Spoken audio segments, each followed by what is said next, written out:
Catholic Church has begun a 9-day period of mourning following the death of Pope Francis. The Pope's death came less than 24 hours after he appeared in St. Peter's Square for the Easter holiday. I'm Michael George in St. Peter's Square, where thousands of faithful gather every day. But today is different after the news spreads of the passing of Pope Francis.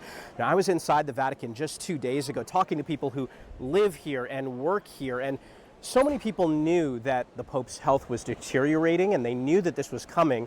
What they didn't know is how quickly this was coming. Remember, just yesterday, the Pope made a public appearance, and so many people that I talked with were certain that even though his health was failing, they knew that he would try and be a part of Easter festivities, and in fact he did up until his final few hours.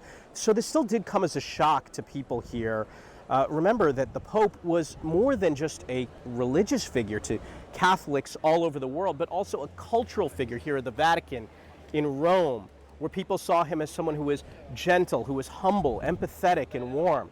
So there is a real sense of loss and sadness here, a lot of remembrance going on, and a lot of questions about the future of the papacy. In Vatican City, Michael George, CBS News.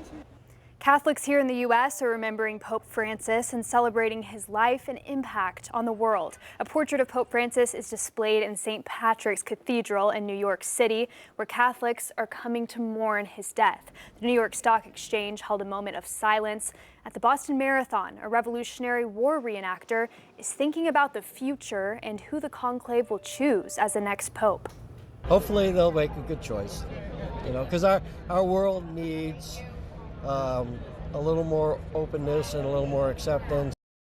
Law student Robert Curbelo III met Pope Francis in 2018 and had a 15-minute conversation with him in the middle of thousands of followers. Did he symbolize to you? He really focused on, like living in the now and just really, feeling God in the present moment. That I always try to do that when I'm in these kind of like these moments of like change and just trying to find that community connection. Now, the next pope is unlikely to be from the U.S. Pope Francis visited the U.S. for 6 days in 2015, making stops in Washington, D.C., New York, and Philadelphia.